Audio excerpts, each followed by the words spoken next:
Oi, eu sou Vinícius e no vídeo anterior eu comentei com vocês que a variável export módulo e módulos estão disponíveis dentro do meu arquivo map.js. Na verdade também está disponível aqui dentro do meu index, mas ele não exporta nada, então eu não uso nada com relação a isso.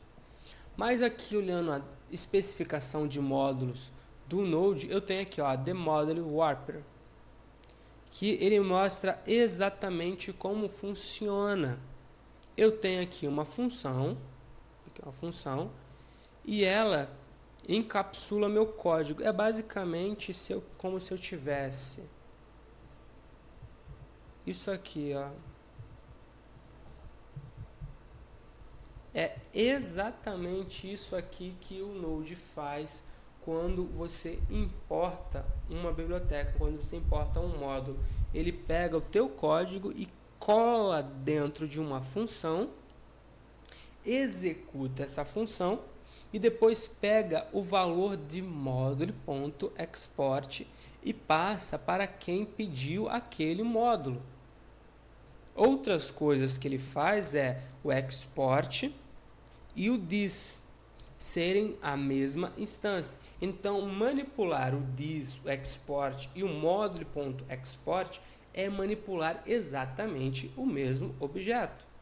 Acontece que objetos são passados como referência para funções. Então, se eu manipulo o módulo export, eu troco ele, que eu estou fazendo uma troca. Estou reassinando o export. Então, esse cara aqui perdeu a ligação. Então, se eu passar a manipular ele, eu vou ter um problema. Eu não posso fazer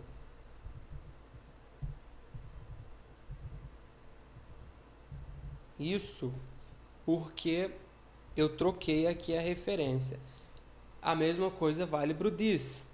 Então, no final, é esse cara aqui que vale, tá? A boa prática diz: você vai utilizar esta forma de exportação dos seus módulos. Outras coisas que ele passa como argumentos é o require, file name e dir name. Vamos olhar esses caras. Eu vou aqui, ó, comentar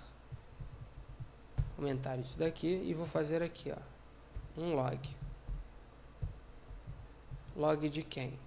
Vou fazer log de file name e um log de dir name. Ele está me dizendo que o meu arquivo é o map.js. Esse cara aqui é o ID do módulo, tá?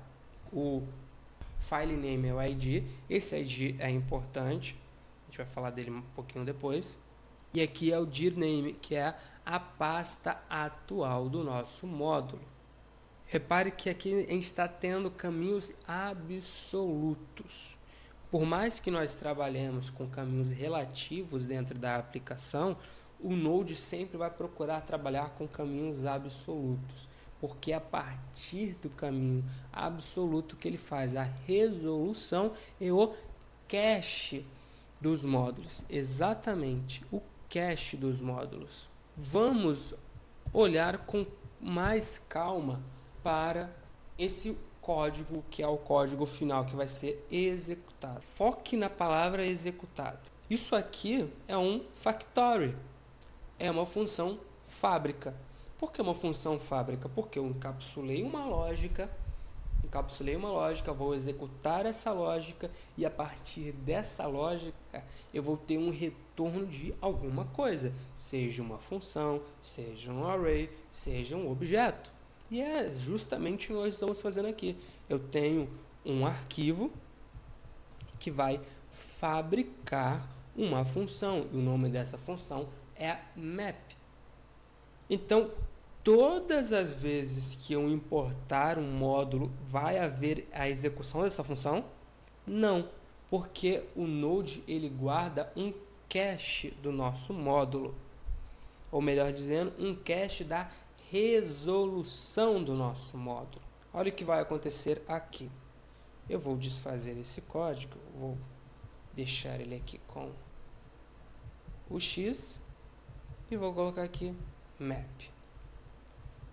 Vou botar aqui map e vou voltar com o log. Aqui, ó, log. Vou botar aqui dirname.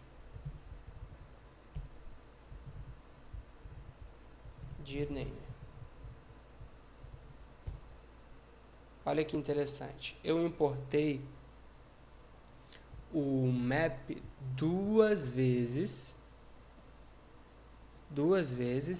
porém ele só foi executado uma única vez, porque uma vez resolvido entra em cache.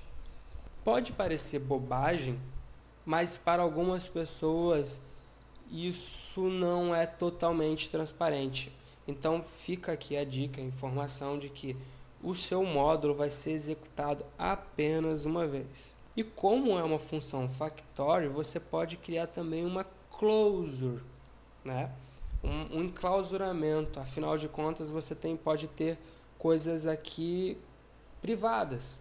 Você pode ter, por exemplo, const API URL, por exemplo. Igual a qualquer coisa aqui. Nenhum script que utilizar este módulo vai ter acesso a API URL. Ele tem acesso apenas ao que você expõe. Esse tipo de pensamento também é extremamente útil. E todo esse cache é baseado no nome absoluto do nosso módulo.